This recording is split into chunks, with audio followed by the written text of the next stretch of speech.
My channel. I hope you all are doing well. And आज हम बात करने वाले हैं वैक्सीन के आफ्टर इफेक्ट्स की। जैसे कि मैंने आपको लास्ट वीडियो में बोला था कि मैं बाद में एक वीडियो बना दूंगी जिसमें मैं वैक्सीन के सारे इफेक्ट्स के बारे में बात करूंगी जो भी मेरे ऊपर हुए हैं। And without wasting any time let's start.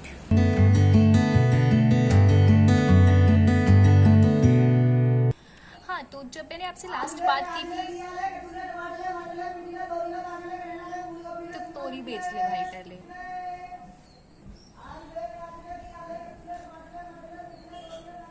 Anyways so मैं आपको बता रही थी कि जैसे मैंने आपको लास्ट वीडियो में ये बताया था कि मुझे हल्का सा हेडेक स्टार्ट हो रहा है और साइट ऑफ इंजेक्शन पे मुझे हल्का सा माइल्ड सा स्टिफनेस फील हो रही थी, राइट।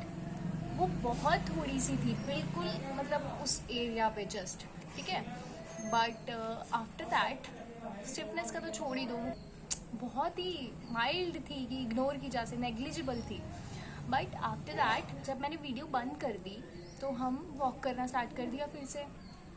वैसे यूजुअली क्या होता है, यहाँ पे भी मैं आपको एक टिप दूंगी, जो गलती मैंने की है वो आप मत करना। वैक्सीन के बाद कोई भी काम मत करना, आके जस्ट रेस्ट करो। वैक्सीनेट जब आप होके घर आते हो आप या तो सो जाओ या रेस्ट करो बस।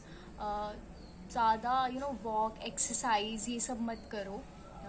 कोई भी हैवी एक्टिविटी मत करो, बिकॉज फिर और ज़्यादा प्रॉब्लम होगी, कोई फ़ायदा नहीं है, ठीक है। मैं तो बड़ी चौड़ी होके एक वीडियो क्लिप है, वो मेरे एक सब्सक्राइबर ने कल ही मुझे सेंड किया है, तो उस एक क्लिप से मेरा सारा एक्सपीरियंस सारा वो रिप्रेजेंट कर रही है। पहले आप वो देख लो, फिर मैं आपसे बात करती हूँ।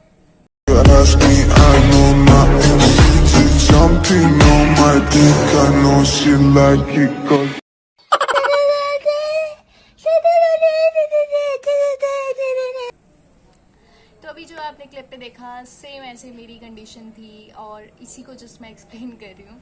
तो क्या हुआ कि मैं बड़ी चौड़ी होके वहाँ पे आपसे बात कर रही थी कि मुझे कुछ नहीं हुआ, I am completely fit and fine. ज़रा सा हल्का सा सिर भारी हुआ है। वो जो सिर भारी था वो धीरे धीरे, जैसे मैंने वीडियो बंद की ना, हम वॉक करने लगे, हम बातें करने लगे, मैं मम्मी के साथ थी, तो हम लोग नॉर्मली वॉक कर रहे थे। एंड मम्मी बातें कर रही है और मैं उसको प्रोसेस ही नहीं कर पा रही हूँ। मेरा और हेडेक होना स्टार्ट हो गया, टांगों में मेरी जान नहीं रही चलने के लिए। एंड आई वाज लाइक कि मम्मी चलो लेट्स गो टू होम, मेरे से नहीं चला जा रहा और मेरे से अब वॉक नहीं होगी। मेरे को बहुत वीकनेस फील हो रही है, थोड़ी थोड़ी मुझे वीकनेस फील हुई। हेडेक थोड़ा ज़्यादा होने लग गया था मेरा। जैसे ही मैं घर आई मेरा बहुत ज़्यादा हेडेक होना स्टार्ट हो गया, जैसे फीवर से पहले होता है। एंड मुझे पता लग गया था कि मुझे, मतलब मैंने टच करके देखा, मम्मी ने टच करके देखा तो फीवर था।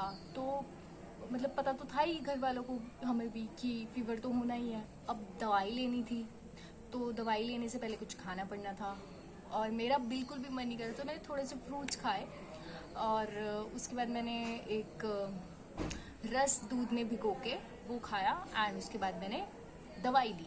दवाई लेने में मैंने बहुत टाइम लगा दिया, मतलब मैंने रात को 11 बजे दवाई ली। 7:30 बजे, 7:45 बजे मैं घर शाम को वापस आ गई थी वॉक से। मैंने फिर खाया और खाने के बाद मैंने बहुत देर वेट की, फ़ोन चलाने लग गई मैं। एंड उसके बाद मैंने 11 बजे जाके मैंने दवाई ली, जो पैरासीटामोल उन्होंने दी थी। जो ये मुझे वैक्सीन सेंटर से ही एक टैबलेट मिली थी, जो लास्ट वीडियो में आपने देखा, वही मैंने खाई। एंड 11 बजे मैंने खाई। क्या हुआ था कि मैं अलग रूम में सो गई, बिकॉज मुझे बहुत ठंड लग रही थी। इतनी गर्मी में मुझे ठंड लग रही थी, तो मैं चादर ओढ़ के पंखा बंद करके सो गई। एंड आफ्टर दैट 12 बजे मेरी आँख खुली एंड मुझे बहुत गर्मी लगी, पसीना आया।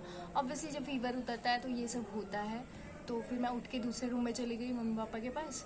एंड मैंने उन्हें बताया कि मेरा फीवर उतर गया है शायद। एंड उसके बाद मैंने पॉपकॉर्न खाए 12 बजे, मतलब हम सब ने।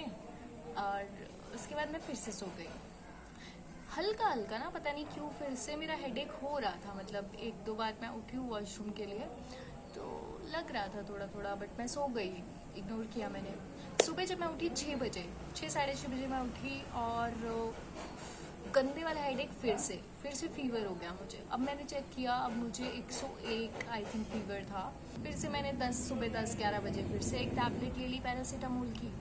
एंड 11:30 बजे के अराउंड मेरा फीवर उतर गया एंड मैं कम्प्लीटली फाइन हो गई, बिल्कुल कुछ प्रॉब्लम नहीं थी। और अगर बाजू की बात करूँ तो यार मतलब नेग्लिजिबल सा दर्द था, बहुत इजीली आप सहन कर सकते हो, ऐसा सा दर्द था।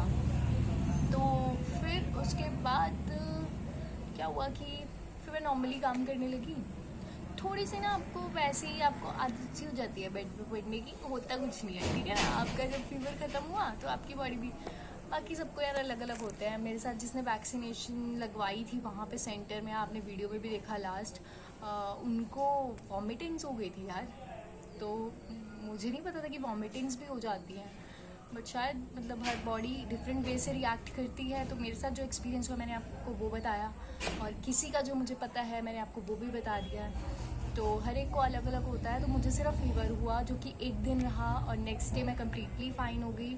और फिर मैंने नॉर्मल एक्टिविटीज़ करनी स्टार्ट कर दी। फिर उसके नेक्स्ट डे मीन्स वैक्सीन वाला दिन गया, वैक्सीन के अगले वाला दिन गया, उसके नेक्स्ट डे मेरी जो बाजू है वो थोड़ी स्टिफ होनी स्टार्ट हो गई। तो मैं ऐसे उठाती थी, मतलब इतना भी बुरा एक्सपीरियंस नहीं रहा। आपका वैसे भी लेफ़्ट हैंड होता है, लेफ़्ट हैंड से आप ज़्यादा काम करते नहीं हो, तो ईज़िली मतलब आप इस चीज़ को इसीलिए यार 2-4 दिन की बात होती है, 3 से 4 दिन में बिल्कुल ख़त्म, वैनिश, गायब। दर्द कुछ नहीं होता है, 3 से 4 दिन में आप बिल्कुल ठीक हो जाते हो। मैक्सिमम आपको 5 दिन लग जाएंगे, इससे ज़्यादा नहीं। तो मेरा बिल्कुल बुरा एक्सपीरियंस नहीं था, it was a good experience. बस एक फ़ीवर वाला बड़ा गंदा सा लगा मुझे, वो जब हेडेक हुई बहुत ज़्यादा ही हो गई थी। सो ये मेरा एक्सपीरियंस था। सो अब बात कर लेते हैं कुछ क्वेश्चंस की जो हर एक इंसान के मन में होंगे बिफोर गेटिंग वैक्सीनेटेड। सो पहला क्वेश्चन ये कि क्या इंजेक्शन लगाते टाइम पेन होता है?